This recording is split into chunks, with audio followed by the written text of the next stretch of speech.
তাওহীদ ভিত্তিক রাষ্ট্র ব্যবস্থায় নারীদের অধিকার শীর্ষক আলোচনা সভা অনুষ্ঠিত। এম নিজামুদ্দিন মজুমদার সজীব, ছাগলনাইয়া, ফেনী থেকে staff reporter, KTV news desk. হৃদয়ে কেটিভি, কসবা টিভি, হৃদয়ে বাংলা। তাওহীদ ভিত্তিক রাষ্ট্র ব্যবস্থায় নারীদের অধিকার শীর্ষক আলোচনা সভায় প্রধান অতিথির বক্তব্য রাখছেন হেজবুত তাওহীদের যুগ্ম সাধারণ সম্পাদক রুফায়দা পন্নী। তিনি বলেন, আমি যে কথাগুলো বলছি আপনাদের কাছে যেন কথাগুলো বাতাসের সাথে চলে যায়। এখন এই মাইকের যদি উদ্দেশ্য আমার কাছে ক্লিয়ার না থাকে, এই মাইক দিয়ে আমার কোনো প্রয়োজন নাই। আজকে ঠিক তেমনি পৃথিবীতে আপনি আমি কেন এসেছি, এই একসময় বাচ্চা কাচ্চা হবে, সন্তান হবে, বয়স হবে, মারা যাবেন। এই পৃথিবীতে আসার আপনার কোনো উদ্দেশ্য থাকলো না। তাহলে আজকে আপনারা আমাকে বলতে পারেন, তাহলে আপা আমাদের আসলে পৃথিবীতে আমি কেন আসছি, আমার উদ্দেশ্য কি? আজকে তো প্রথমবার শুনলাম। আমাকে তো এই কথা কখনো আগে বলা হয় না যে এই পৃথিবীতে আমারও একটা উদ্দেশ্য আছে। আল্লাহ, আমি পৃথিবীতে আমার খলিফা সৃষ্টি করব, আমার প্রতিনিধি সৃষ্টি করব। নারীদের অধিকার আছে? আপনি যেদিকে তাকাবেন সেই দিকে। আজকে আপনি প্যালেস্টাইনের দিকে তাকান। প্যালেস্টাইনে 1 বছরে 1 লক্ষ মুসলমানকে হত্যা করা হয়েছে, অর্ধেক হচ্ছে নারী শিশু। আচ্ছা, আপনারা একটু চিন্তা করেন তো, আপনি বসে আছেন, আপনার বাসায় কোনো খাবার নাই, বিচার করো, আমাদেরকে তুমি রক্ষা করো। আল্লাহ তারা কি কোনো বিচার পাচ্ছে? আল্লাহর পক্ষ থেকে কোনো সাহায্য পাচ্ছে?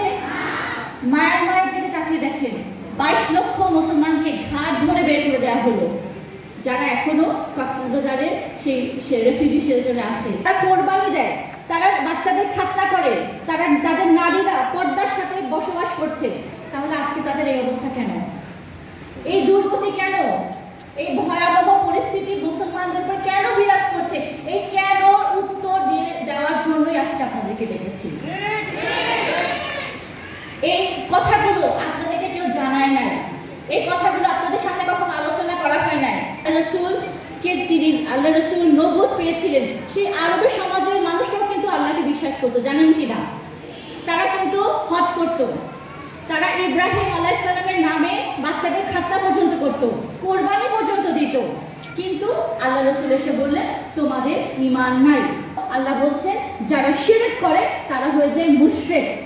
যারা মুশরিক তাদেরকে আমি কখনোই ক্ষমা করব না। তাদের জন্য আছে পৃথিবীতে লাঞ্ছনা, পরকালে আরো ভয়ঙ্কর শাস্তি। এবং আমি ওয়াদা করছি, তাদেরকে আমি হাসরের দিন পবিত্র করব না, আমি তাদের দিকে তাকাবো না, তাদেরকে ভয়াবহ শাস্তিতে রূপান্তর ফেলবো আমি। তাহলে আজকে আপনাদের আমাকে বলবেন, আজকে কি আমাদের এই সমাজে আমরা কি এই পুরো মুসলমান জাতি, পুরো বিশ্বের মুসলমান জাতি কি আজকে আল্লাহর সাথে শিরক করছে না? যদি শিরক করে তাহলে কি তারা ঈমানে থাকে? আচ্ছা, আল্লাহ কোরআনে বলেছে সূরা মায়েদার 44, 45, 47 নম্বর আয়াতে, যারা আমার বিধান দিয়ে বিচার ফয়সালা করে না তারা কাফের, তারা জালেম, তারা ফাসিক। এটা আমাদের কথা না, আল্লাহ পবিত্র কোরআনের আয়াত। হৃদয়ে কেটিভি, কসবা টিভির সংবাদের সাথে থাকার জন্য ধন্যবাদ জানাচ্ছি। পরবর্তী সংবাদ পেতে আমাদের চ্যানেলটি সাবস্ক্রাইব করে রাখুন। হৃদয়ে কেটিভি।